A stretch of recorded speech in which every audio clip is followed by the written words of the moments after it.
Kurang lebih 300 penduduk di Dusun Sahraja sudah merasakan banyak pengalaman pahit atas berbagai kendala. Semua lagi-lagi karena akses jalan. Jika suatu daerah memiliki hasil kebun dan tani yang melimpah, namun terkendala dalam penjualannya, semua menjadi percuma dan sia-sia. Padahal apapun yang mereka tanam pasti tumbuh subur. Pinang hanyalah salah satu contoh komoditi andalan mereka. Selain itu masih ada karet, kemiri, coklat, cabai, dan tanaman sayuran lainnya. Rasa optimis untuk maju dan sejahtera berkali-kali pupus dan hilang begitu saja. Tanpa bermaksud meredam asa untuk membangun, warga memilih untuk berdiam saja.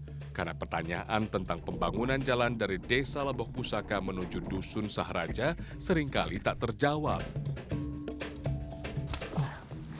Bang, ini kan tadi kita udah lihat pinangnya ada banyak banget ya ini. Hampir semuanya punya kebun pinang ya. Iya. Sebenarnya apa aja hasilnya di sini selain pinang? Selain pinang ada jeruk, Jeruk, coklat, coklat, apa lagi? cabai, Cabai. Sini bang. Iya.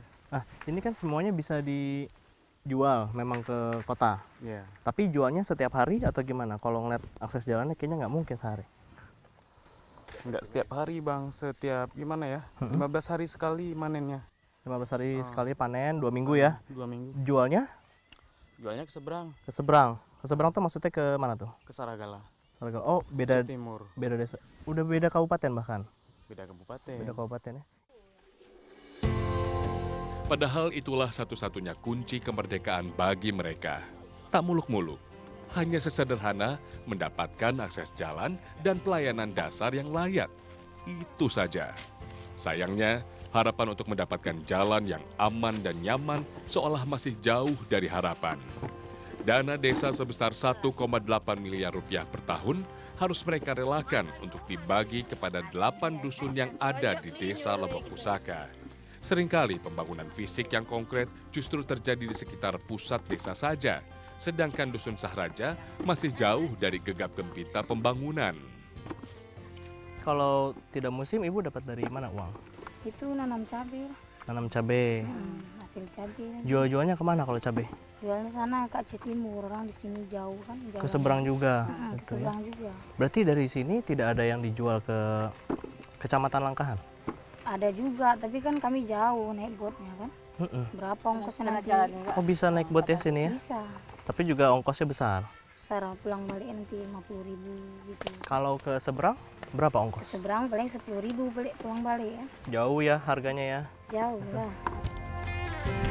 Proses panjang atas usaha memanen dan menjual semua hasil kebun selalu terbentur dengan harga murah yang ditentukan oleh mereka yang ada di kota. Sehingga petani hanya merasakan sebagian kecil atas jerih payah yang mereka kerjakan siang malam. Dari sini, penjualan hasil kebun dan pertanian harus melintasi jalan setapak sejauh 1 kilometer. Pengepul yang berasal dari pusat desa dan kecamatan menunggu di ujung jalan setapak. Tak ada waktu yang pasti, jam berapa pengepul datang.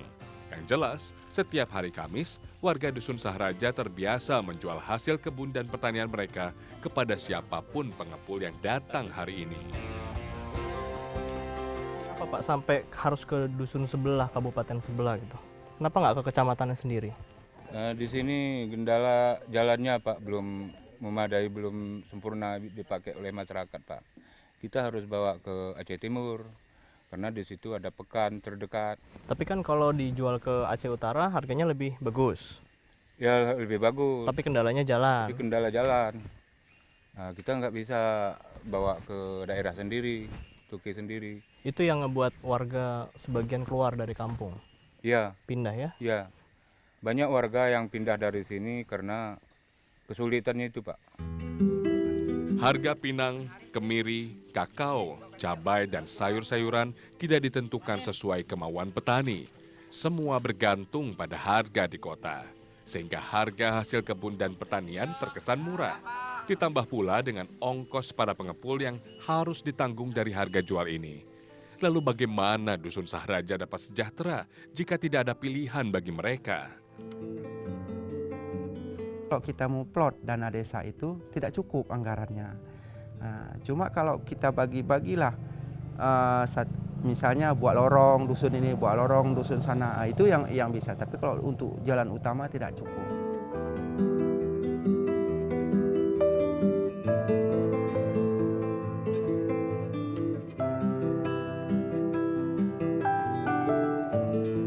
Saudara-saudara kita yang hidup di perbatasan negara, provinsi dan kabupaten kerap tidak mendapatkan perhatian dari kedua belah wilayah.